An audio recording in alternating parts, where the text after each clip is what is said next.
Kalau Pak Mahfud melakukan cara seperti yang kita dengarkan tadi, kan Pak Mahfud menjudgment teman-teman. Lepas dari itu benar salah itu nanti kita bisa uji. Tetapi rapat kita hari ini bukan untuk itu. Rapat kita hari ini untuk mengklarifikasi kontroversial yang sudah terlanjur berkembang di masyarakat terkait dengan 300 triliun itu. Tidak satu pun poin dari awal Pak Mahfud menyampaikan penjelasan Pak Mahfud dalam rapat ini yang terkait dengan soal itu. Satu-satu Pak Mahfud mengomentari jalannya rapat antara kami dengan PPATK. Khususnya yang disampaikan oleh Terry, yang disampaikan oleh Saudara Arsul dan Saudara Beni. Ini kan jadi lari dari maksud dan tujuan rapat kita pada hari ini. Oke. Dan pimpinan juga punya kewenangan untuk menjaga lalu lintas rapat ini. Saudara, tadi kan saya sudah sampaikan. Saya akan punya dua bagian di sini. Satu, saya menjawab pengadilan terhadap Ketua PPATK kemarin yang saya tidak bisa hadir. Bukan tidak bisa hadir, saya sudah siap hadir, tapi jadwalnya diubah.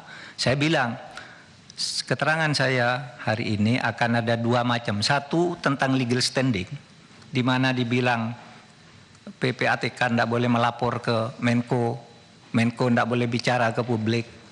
Padahal ini yang selama ini kita gunakan untuk nangkap teroris, untuk koruptor dan sebagainya.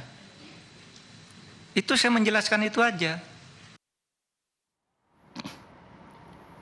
Oke, kami akan bahas ya mengenai hal ini, terutama dengan angka 349 triliun itu angka yang besar ya, agar bisa memberikan pemahaman. Sebenarnya ketika disebut transaksi janggal, kemudian ada hubungannya dengan TPPU, itu maknanya apa? Nah, kami akan ajak Anda untuk berbincang juga dengan narasumber yang sudah hadir bersama kami. Pagi hari ini ada Pak Hendra Karyangan, ini pakar hukum keuangan negara Universitas Khairul Ternate. Pagi Pak Hendra. Pagi Pak Hendra. Selamat pagi. Kami juga nanti akan meminta pendapat masyarakat gitu ya. Ada reporter kami, bagaimana sih masyarakat melihat soal isu ini. Saya langsung ke Pak Hendra. Pak Hendra, dengan angka 349 triliun disebutkan oleh Pak Mahfud, terus ada transaksi janggal, ada hubungannya dengan TPPU. Sebenarnya bagaimana sih itu, sebenarnya artinya apa sih Pak? Ya, jadi saya jelaskan dulu dari aspek hukum keuangan negara. Kalau Undang-Undang Nomor 17 Tahun 2003 itu menetapkan kekuasaan mengelola keuangan negara itu ada di Presiden. Mengelola keuangan termasuk pajak. Ya. Okay. Lantas kekuasaan itu diserahkan, dilimpahkan secara delegasi kepada Menteri Keuangan. Jadi Menteri Keuangan lah yang memiliki otoritas untuk mengelola keuangan termasuk pajak. Nah, ada aspek penting yang perlu disoroti di sini. Satu, misalnya Menteri Keuangan punya kekuasaan menetapkan kebijakan fiskal. Yang kedua, Menteri Keuangan punya kewenangan menetapkan rancangan APBN dan perubahan APBN. Yang ketiga, Menteri Keuangan punya kekuasaan untuk melakukan pungutan terhadap negara yang rame-rame ini, pajak ini.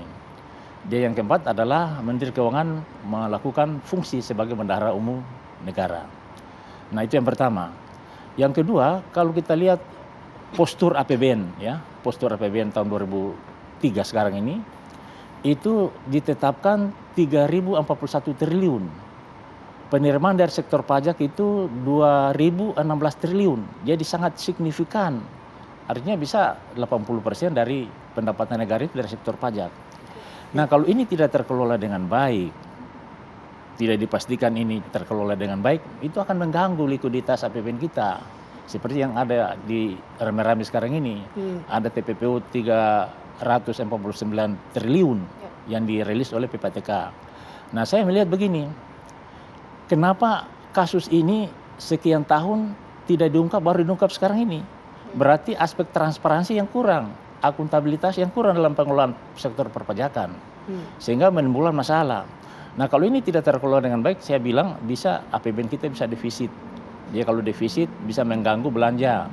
Nah, kalau defisit itu pemerintah menetapkan sektor-sektor untuk menutupi defisit, termasuk pinjaman dan sebagainya. Itu multiple effect sekali berarti. Ya, multiple effect. Ya, tapi pertanyaan saya begini, Pak. Kalau kita lihat kemarin dalam rapat dengar pendapat ya antara Komisi 3 DPR RI dengan Menko Polhukam, ini kan sebetulnya ada dua perbedaan data. Pak Mahfud mengatakan bahwa transaksi janggal di Kementerian Keuangan itu nilainya 35 triliun. Tapi Bu Sri Mulyani mengatakan ketika rapat dengar pendapat dengan Komisi 11 yang merupakan mitra dari Kemenq, nilainya adalah 3,3 triliun. Apa yang bisa dibaca dari perbedaan data ini? Jadi yang jelas kita harus pegang apa yang disampaikan oleh PPATK. Oke. Karena mereka adalah institusi yang independen yang bisa merilis itu. Oke. Kalau PPATK sudah mengungkap itu, berarti menurut saya itu valid. Tinggal bagaimana secara hukum itu di flow up gitu, diproses gitu supaya menjadi terang benderang. Jadi perbedaan menurut Menteri Keuangan 3 triliun di internal Kemenku, sekian banyak itu ada di korporasi dan sebagainya. Juga ini belum terlalu jelas juga diungkap. Jadi harus diungkap. Jadi aspek transparansi ini harus dikedepankan. Oke, gitu. jadi memiliki otoritas atau kewenangan penuh untuk menyatakan berapa nilai transaksi janggal itu hanya PPATK. PPTK kan udah merilis itu kan, Oke. kemudian terjadi kan perdebatan. Menteri Keuangan bilang mereka sekian, yang lain sekian. Menurut saya aparat penegak hukum segera masuk, diinvestigasi supaya jelas gitu, supaya tidak lagi menimbulkan kecurigaan di masyarakat gitu. Oke, tapi gini ya, banyak ya yang minimal di medsos itu banyak yang bertanya begini, dengan angka yang jumlah demikian ketika di Kementerian Keuangan kan ada transaksi di situ ya Pak Hendra ya, gitu. Ada transaksi, ada uang masuk, ada uang keluar dan lain sebagainya. Pemahamannya lebih pikir ya mungkin 349 itu adalah jumlah transaksinya saja, belum tentu juga itu menjadi sebuah kejanggalan. Kalau itu gimana Pak Hendra? Jadi kan kalau kita baca rilis PPTK itu kan periodik ya, dari tahun ke tahun itu disampaikan. Jadi sekarang ini sudah jadi akumulasi yang begitu besar.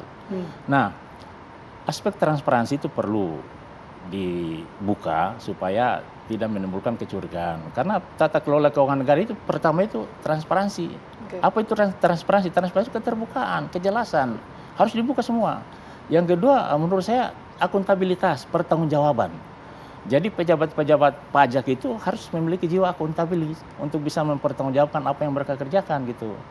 Kalau kita mengacu kepada Undang-Undang Keuangan Negara, Rp1 uang keluar dan masuk itu harus dipertanggungjawabkan, dibuka. Oke.